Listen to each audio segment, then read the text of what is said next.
Hey, welcome to today's daily sprint where we're continuing or starting or ending our day with deeper purpose, passion, and meaning.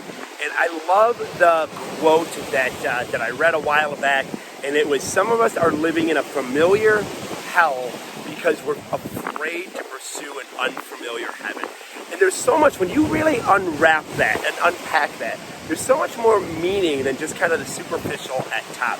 The reason that we get so caught up in our ways and we don't grow and we live in scarcity is because not necessarily of the comfort, but the familiar. Aren't we more comfortable with what we're familiar with?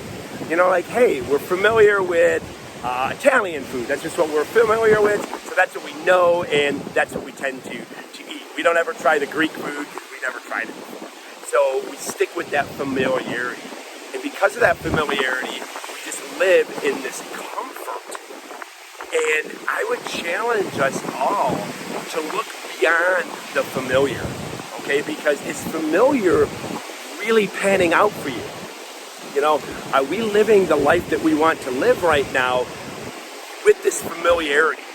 You know, and I think that the second that we get familiar with something, we stop growing because we get okay with it. You know, it's kind of like if you look at a dating relationship, if you're married, you know, at the beginning of the relationship, you weren't familiar. So what do? You worked real hard and you dressed up for dates and you sprayed the cologne and put deodorant on and whatnot. Why? Because you were not familiar. Then fast forward 5 years, it's like, you know, I don't know, we're not dating anymore, you know, whatever.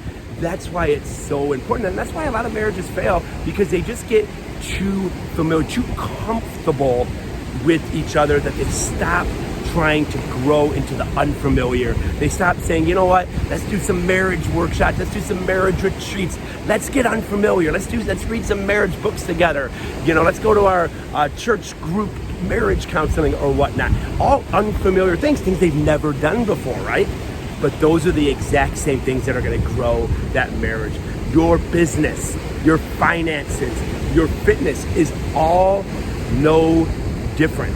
We need to dive into the unfamiliar things, the things that we're not comfortable with, the things that we're like, oh man, I gotta learn something new. Yes, you gotta learn new. Yes, you've gotta grow. Yes, you gotta get uncomfortable. Yes, you gotta get unfamiliar in order to become the best version of you and be the biggest blessing to others. It's not just that first mountain of us being the best we can be, it's being the best to others that we possibly can. And if we're caught in familiarity, that unfamiliar or that familiar hell, we're never going to share a familiar heaven with another human being. Thanks for tuning in. You guys have a great rest of your day.